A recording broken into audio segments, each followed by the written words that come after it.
So beautifully, our whānau, our aunties, our uncles, alongside Te Rāwhiti has revived this beauty within the realms of Niwa Reka. I will speak for her, being that realm o te wahine.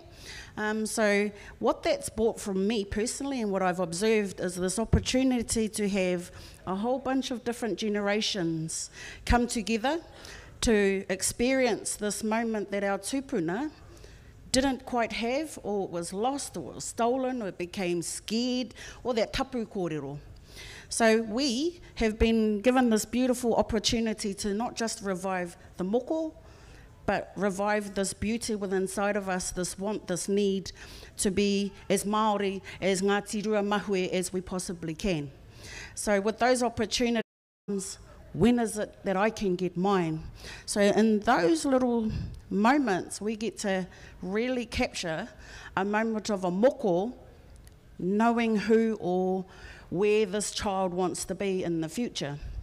I also acknowledge within that space the continuation of wānanga, of what this might look like into the future. So one thing that I will personally say is that I am so grateful that I get to be a part of that kaupapa, but more so I watch the mokopuna. I watch how they engage. I watch their eyes light up. There's nothing better than watching a light bulb being switched on. And for me, that's what I look for. The other thing is also just making sure that they get to experience those moments, because so many of us adults kind of close the door on them. So again, what you're hearing is that it's open to all of our generations. You heard Auntie Wiki this morning, and I do acknowledge her, even though she's not here, is that succession, is that always looking up and down, tēnei mā te tuakana me te taina, and knowing that that always changes as well. So for me, just standing in te ao mokopapa, te ao tehe, te ao moko kauai, wē rā kōrero katoa, and just really wanted to acknowledge that and just acknowledge that for us all. Nā reira, tēnei ahau. Oh, aroha mai. Bit fast. I'm Riha. Pretty much do whakapapa to quite a few hapu within Whangaroa, but I was raised within Ngāti Rua Mahue. I've had washes and washed clothes in that creek. So yeah, I pretty much feel a part of this. I've always been there. I do, and I have had time away in the city, but Whangaroa has always been my home. The creeks are now awa. That's where I've always done me, and I still do it today at my age. Koina taku hononga ki Ngāti Rua Mahue. Kia tātou katoa. Tēnā tātou.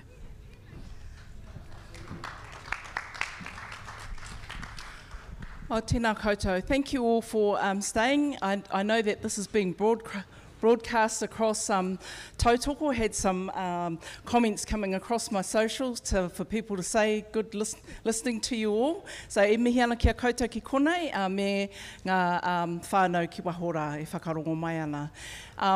As you can see, we're quite diverse, as we said we were, and we're really proud of the work that we do together. In case you were thinking, we do have men. We have very good men, and the ones that are part of our regular conversations are all at mahi today. So I want to acknowledge our nephews, brothers, cousins, and our uncles that are part of this group, just the wahine are fronting today. Nō reira, e mihi ana kia koutou te haukainga, tēnā koutou, tēnā koutou, tēnā koutou katoa. Kia ora mai tātou.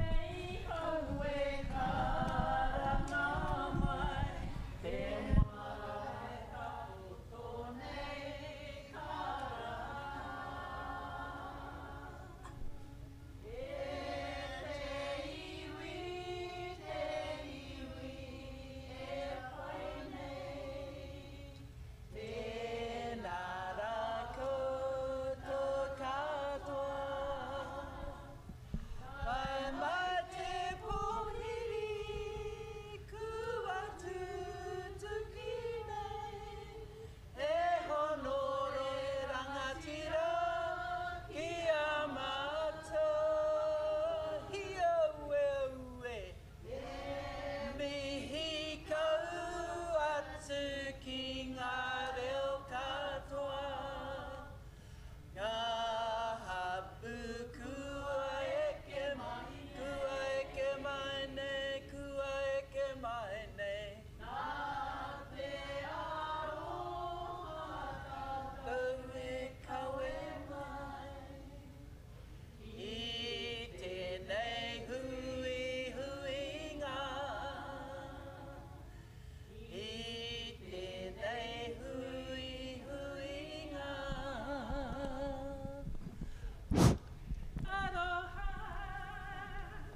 te mihi ki a koutou, ngā moko puna, te uri o moe moe, mo tō kōrero rangatira, he mihi nui ki a koutou e. Mauri ora. That's it.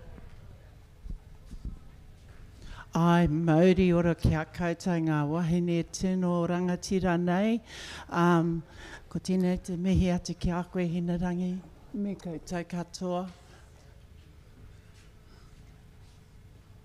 Ho mai te pakipaki whānau mō rātou. Ho mai te pakipaki. Nui te pakipaki mō rātou.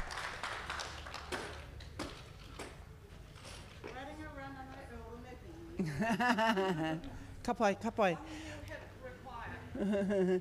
Oh, yes, yes, we know that story.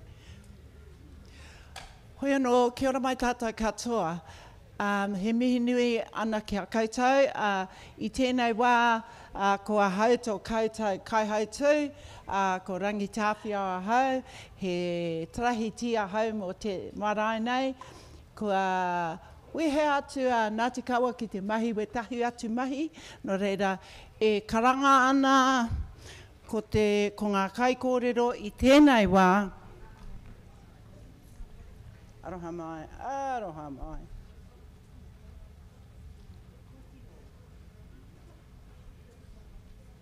E?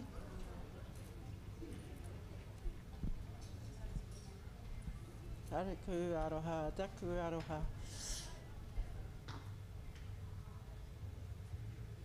So, ko te kakenga ki te toi o ngā rangi.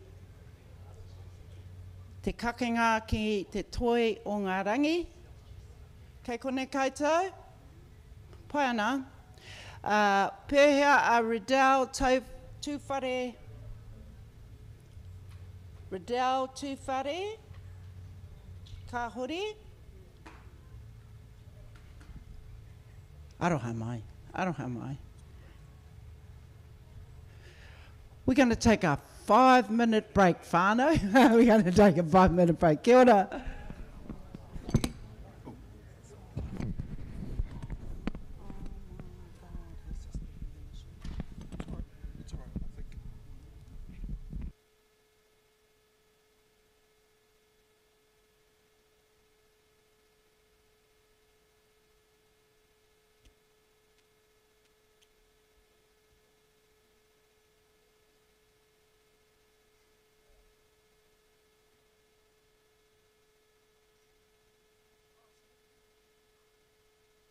Ti o Waitangi. Atu I te ti marae I Waitangi, u tonu mai.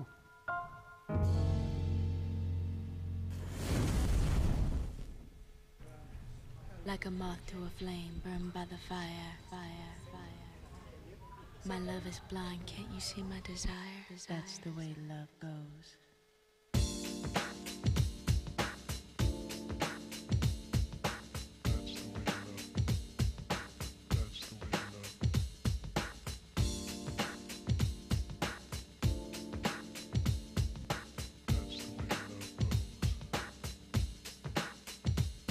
Like a moth to a flame, burned by the fire. That's the way My love is blind, can't you see my desire? That's the way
E ngā iwi o te motu, tēnā koutou katoa. Scotty Morrison, tēnei te reo i rangi o Wātea, o tira i Waitangi, e mihi atu nei ki a koutou, e whai ake nei e kare mā ko ngā tai pitupito korero o te haora, nā te pūtea taunaki a te māngai pāho.